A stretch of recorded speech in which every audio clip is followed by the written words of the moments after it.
I spoke with Governor DeSantis several times, Governor Kemp, Governor McMaster's, Governor Cooper, about the impacts of the storm and that made landfall at 7:45 this morning as a Category 3 hurricane.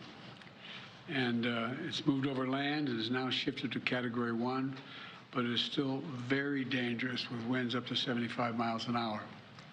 And the impacts of this storm are being felt throughout the southeast, even as it moves up the eastern coast of the United States, affecting Georgia, South Carolina, and North Carolina. And we have to remain vigilant, and there's much more to do. I just came from the Oval Office where I met with the FEMA administrator, who's standing to my left here, and our federal response folks. And early Monday morning, long before the storm made landfall, I spoke with Governor DeSantis and approved an early request for emergency declaration to enable him to have the full support ahead of time to protect the people's lives in the state of Florida. We surged personnel to Florida to help the state move people quickly to safety and out of a danger zone, and to help the governor and his team to the greatest degree possible in advance of the hurricane's arrival. And I directed the FEMA to redeploy resources, including up to 1,500 personnel and 900 Coast Guard personnel throughout the Southeast. I directed Administrator Criswell to stay in close touch with the governor. She was with me when I was speaking to him as well. And I guess he's maybe tired of hearing both of us, but he seemed like he welcomed it. As a matter of fact, I've asked that she get on the plane and leave for Florida this afternoon. She'll meet with Governor DeSantis tomorrow and begin helping conducting the federal assessment at my direction. Federal teams on the ground are going to continue to work with the first responders in Florida, Georgia, South Carolina, North Carolina to get people to safety. You've all been reporting this. You've seen it on television. There are a number of rescues already taking place as I walked out of my office a moment ago to begin to recover from the impacts of this storm. I let each governor I spoke with know if there's anything the states need right now, I'm ready to mobilize that support or what they need. I don't think anybody can deny the impact of the climate crisis anymore. Just look around.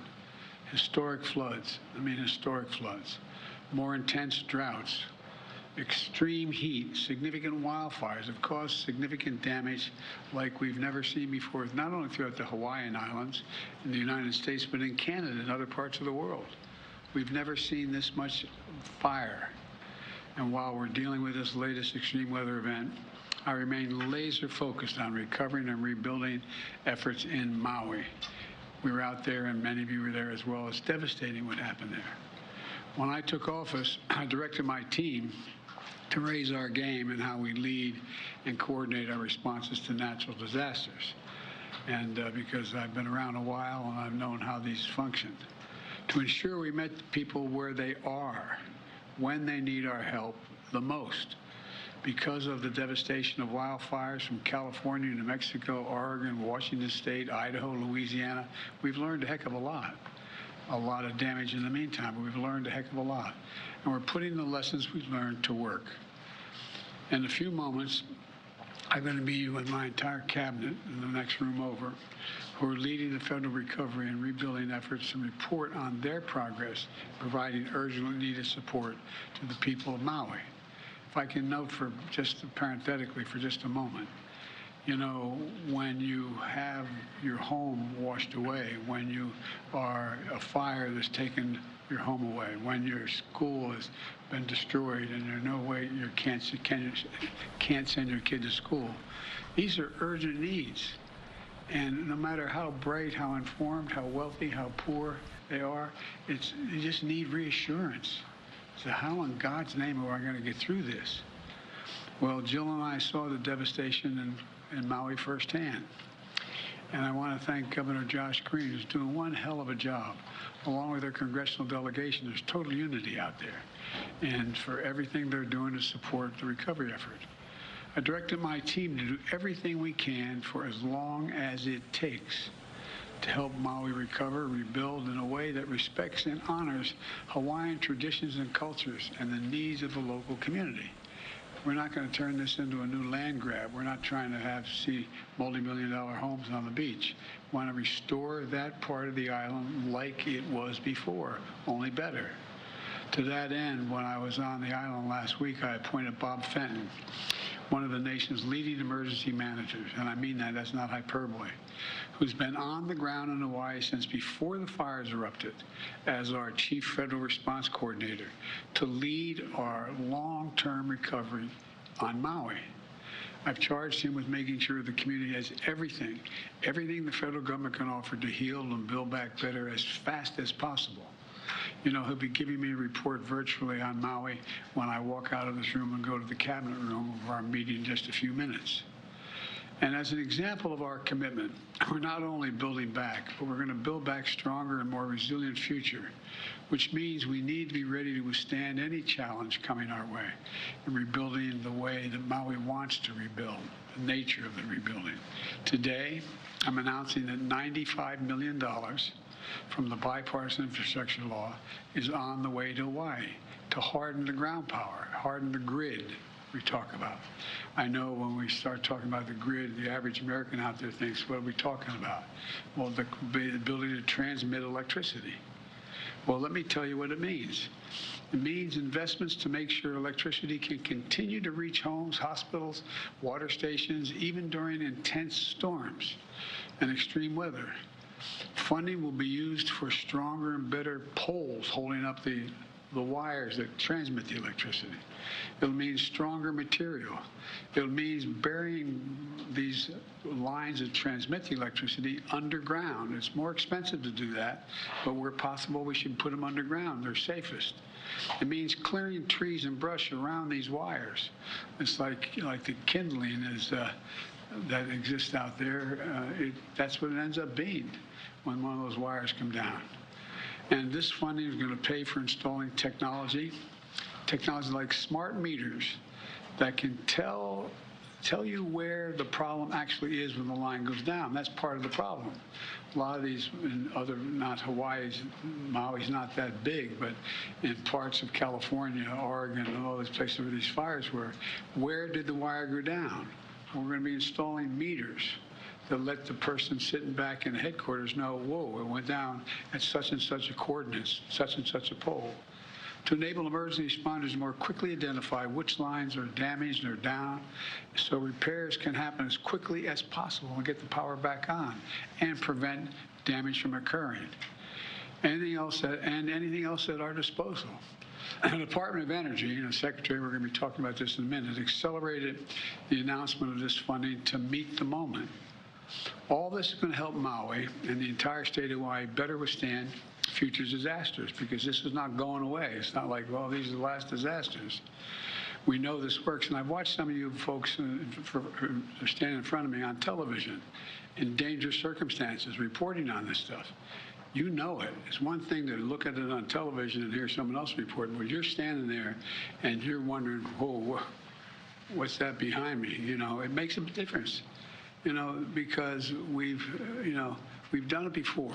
Look, under the Obama-Biden administration, we invested hundreds of millions of dollars in the state of Florida, replacing wooden power poles and steel poles, and we buried these electric lines. Well, I wonder what would happen now if we hadn't done that. I'm not sure what, but the point is we did it. It helped them withstand and recover from disasters more quickly than they otherwise would have. So it works. It costs a lot of money, but it works, but it saves a lot of money long term. When Jill and I visited Maui last week, we saw firsthand the magnitude of the loss. Your lives have been dramatically changed if anybody in Maui is listening. You've lost everything. I mean, they lost everything. And we're doing everything we can to move heaven and earth to help you recover, rebuild, and return to your lives. We've already dedicated $24 million to removal of hazardous material left behind in the fire's wake. There's pollution that is in that material. A lot of that you just can't go in and take bulldozers and clear it all out. You got to take the bad stuff out. You got to take out the polluted, the dangerous stuff. And once we've done that, we'll be able to remove all the debris. But it's going to be frustrating as the devil for people.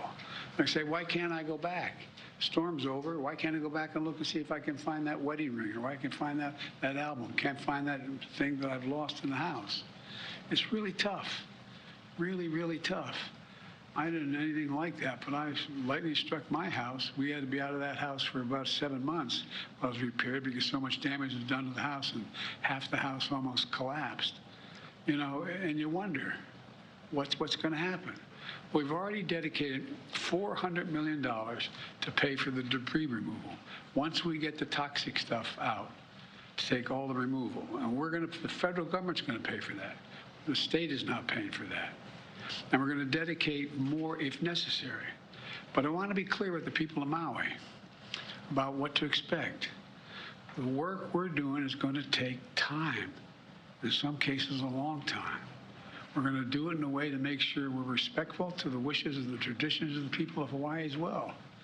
The process of removing hazardous material and cleaning the environmental damage means folks can't get back in the area right away. The start of school has been disrupted. It's painful. I get it. What can I tell you? The one thing I can't tell you is that we're going to be with you every step of the way. We're not walking away. When Jill and I visited, we were struck by the absolute courage of the people there. People who lost loved ones, lost everything. People are just trying to find out whether the ones they lost. Are they gone? Are they dead? Are they missing? Or are they just not accountable? Where are they? They've lost everything. Everywhere we turned, we saw and felt the aloha spirit. Neighbors helping neighbors. I mean, I know this sounds kind of corny, but it's true. It's true. Everybody's reaching out, trying to help the other guy, turning pain into purpose, and keeping the faith. I'm directing my administration to continue working with urgency and focus to help the people of Maui on their journey of recovery and healing. And we're going to make sure you are healed and you're in better shape than before. I said when I was on the island last week, we're not leaving until the job's done, and we'll be there as long as it takes. I know there's a lot of questions you probably have. I'll take a few, but I have a cabinet meeting coming up right away. Yes. Mr. President, can you assure Americans that the federal government is going to have the emergency funding that they need to get through this hurricane season? The answer is, if I can't do that, I'm going to point out why. How can we not respond?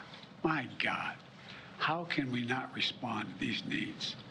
And so I'm confident, even though there's a lot of talk from some of our friends up on the Hill about the cost, we got to do it. This is the United States of America. Yes. Mr. President, Governor DeSantis is also running for president. You are running for re-election. Do you sense any politics in your conversations with him about this issue? No, believe it or not, I know that sounds strange, especially how the nature of politics today. But, you know, I was down there when the last major storm. I spent a lot of time with him, walking from village to from community to community, making sure he had what he needed to get it done. I think he trusts my judgment and my desire to help, and I trust him to be able to suggest that this is not about politics, it's about taking care of the people of the state. Mr. President, on the hurricane, in your conversations with the governors, is there anything that you've heard from them that gives you pause? Things that you think need to be there that are not quite there yet? And secondly, are you making any contingency plans on your own schedule, either with this Labor Day, with your own personal travels, and also for your international travels that are coming up next week? But are you going to need to just reshuffle things? Well, I may. I just don't know yet. And first of all, each of the governors seem to be focused. And I think what's changing, particularly the governors from North South Carolina as well as Georgia, is there wasn't an anticipation that it'd be moving up the coast. They were hopeful, and initially it looked like it was going to go further east and not affect them. So I think they're all in the process of rapidly focusing on what may happen, what may not happen, and what I hope the people of those states listen to is the warnings when they come from I mean, a lot of it, they may not see 130-mile-an-hour winds coming through, but guess what? You may also be on the shore in low-lying area and have a 8-foot surge of, wind surge coming from off the ocean. But they've all been through it. The guy furthest north, Governor Cooper, is really focused on it. I mean, they all are. I don't mean to pick, but I mean, he is the least likely to have the most impact occurring on his shores. But it's a lot of low-lying country. I was joking with him. I mean, my state is, when you have anything like a hurricane in my state, in Delaware and suburban and the eastern shore of Maryland, we're 3 feet above sea level, man. You worry about what those surges do, and that's the same thing still happening in Florida, because you're talking about the high tide, low tide, adding 3 feet, so on. So I found them all to be laser focused on what their needs were, and I asked them, but I think they're reassured that we're going to be there for whatever they need, including search and rescue off the shore of the Coast Guard and Coast Guard helicopters and the like. Mr. President. Mr. President, I have a question for you about, we talked a lot about power lines and having stronger poles. I was curious, some power companies have talked about potentially shutting off power when there's sort of high wind incidences for vast parts of the country. And I'm wondering if you think this is sort of an appropriate response by power companies, or if you think that they should be working to sort of harden their infrastructure more than just ending power when there's a... I think both. Look, it's very expensive to secure these power lines. Both in terms of the actual structure. We look out there and you see these large towers carrying multiple wires, and the wires are like that thick, and they're carrying an awful lot of energy, and sometimes those entire towers come down. I am not expert enough to know when it's appropriate to shut down that line. And that's one of the reasons why I think having the technology to have these meters on each of these facilities tells you where the danger is. So I can picture, I'm getting beyond my expertise here, but... You're talking about huge numbers of Americans suddenly not having power because the company makes a determination that... Well, but by the way, we also know how many huge number of Americans have died, how many huge number of Americans have, for example, more forest has been burned to the ground since I've become, in the time I've been doing this, than the entire square miles of the state of Maryland. Imagine the entire state of Maryland burning to the ground. That's how much is already burned to the ground. So I think as we try to harden the capacity to transmit energy, it's not irrational to make a judgment that you may have to, in a certain circumstance, shut off the power. I just don't know enough to know the detail of how to do that. I mean, where that decision is made. That's why we're starting off. I was talking with Liz Sherwood-Randall, who handles this for me, about the need to put these meters along these so we know where the power is going down. You may be able to shut off parts. I just don't know enough to know that. Mr. President, are you concerned at all that a potential government shutdown would impact the recovery efforts? And what is your reaction to House Republicans who say that they're launching an investigation into the federal response in Maui? Well, I welcome a federal response in Maui. I think that they should go out and talk to every elected official, from the mayors to the governors to the United States senators to the congresspersons. I welcome, and once they go out and see it, then I'm sure they'll provide the money. Thank you all very much. Any concerns about your friend Mitch McConnell's health? By the way, I just heard, literally coming out, and Mitch is a friend, as you know, not a joke. We always, I know people don't believe that's the case, but we have disagreements politically, but he's a good friend, and so I'm going to try to get in touch with him later this afternoon. I don't know enough to know. Do you think he's Thank you. serve and should run for the election? Are you running? I'm not answer. Okay, all right. Thank you. Just been listening to President Biden talking about the federal response to Hurricane Idalia. That storm is now at a Category 1 strength, but we heard the president warning that it is still very serious. He says he's spoken to the governors of Florida, Georgia, North Carolina, and South Carolina, pledging the government's full support to the storm zone, saying federal teams are already on the ground helping with search and rescue. I want to get right to ABC's chief meteorologist, Ginger Zee, in the Tampa-St. Petersburg area. Ginger, what can you tell us in terms of the damage from this storm and the impact so far? So, Diane, we've seen a steady stream within the last hour of emergency vehicles headed south to St. Pete Beach. And St. Pete itself, the fire rescue saying they've had at least 75 water rescues, and that's right where we are. All the debris around me, that's from the water that was at one point up to about 3 feet deep here in the intersection at Gulf Boulevard and 107th. The ocean just pushed on for about 12 hours onto this land, such susceptible land on these barrier islands. I will take you right to the maps, though, because this thing is still moving across southeast Georgia, just past Waycross. So as a hurricane, it still has intense winds. It's got a lot of rain. We've seen some of the 7+ inch totals coming in southeast Georgia. Flash flood emergencies have happened in Georgia, and now the onshore flow has started for South Carolina and North Carolina, and also Savannah there. Tornado watch still in place. We've been watching tornado warnings pop. That happens every time we get a hurricane. You end up with those bands kind of spinning up small tornadoes, but they can do a lot of damage, so watch that all the way through Wilmington.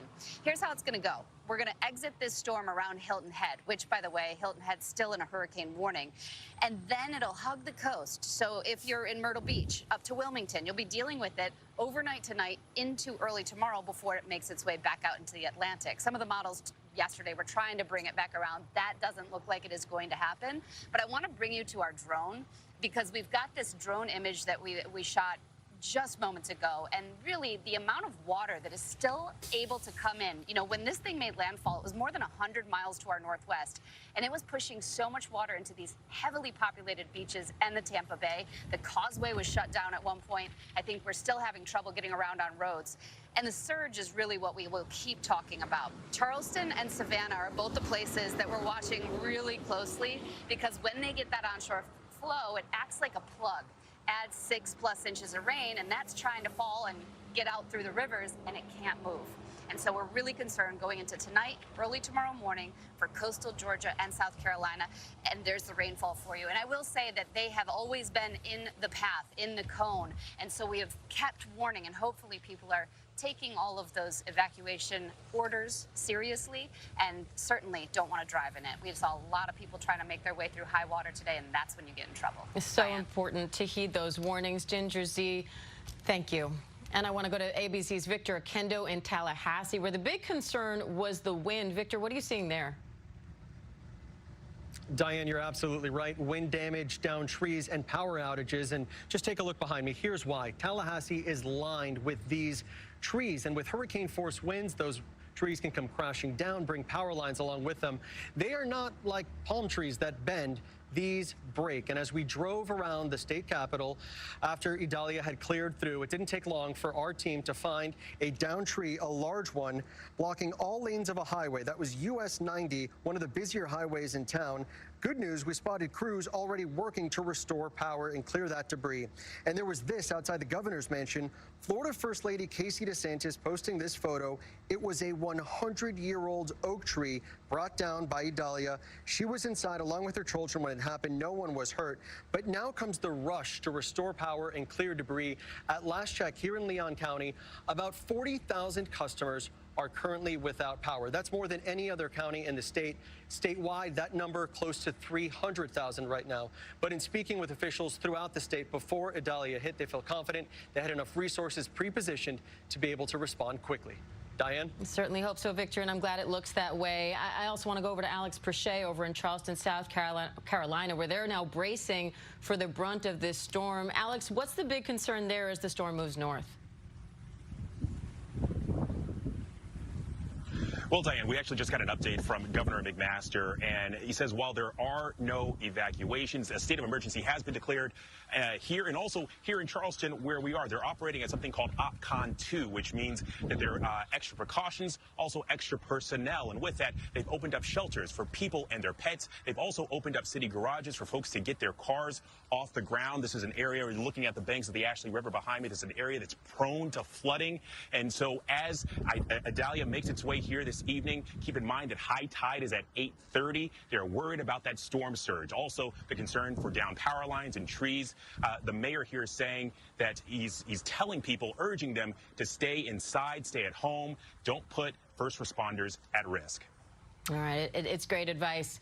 Alex, thank you. And I want to go to ABC's chief White House correspondent, Mary Bruce, on something that the president mentioned. Mary, he was asked about emergency funding for hurricane season, and he couldn't guarantee that we will have enough to respond to all hurricanes, saying only that if we don't have enough, he will explain why. Can you expand on that?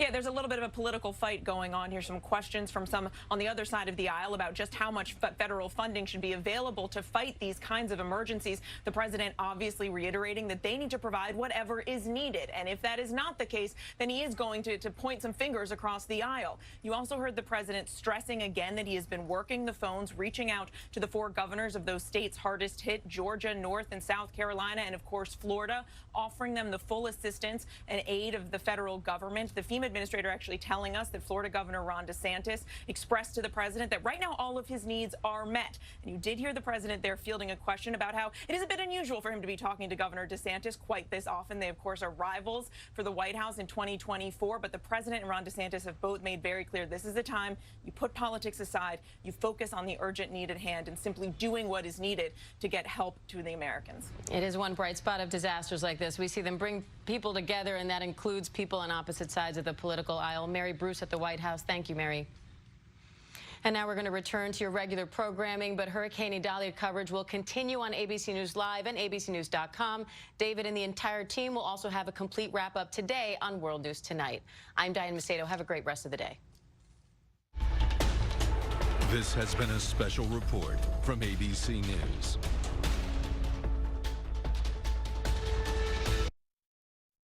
We now join our programming in progress. This isn't just about Cody being an aggressive walker. It's almost like he's pushing the boundaries. The other day, I was in his apartment, and it's on the 7th floor. And I turned around for a second, and he was climbing out the window on the ledge. And it's a very narrow ledge. Cody, do you want to say something for yourself? Are you having a difficult time? I really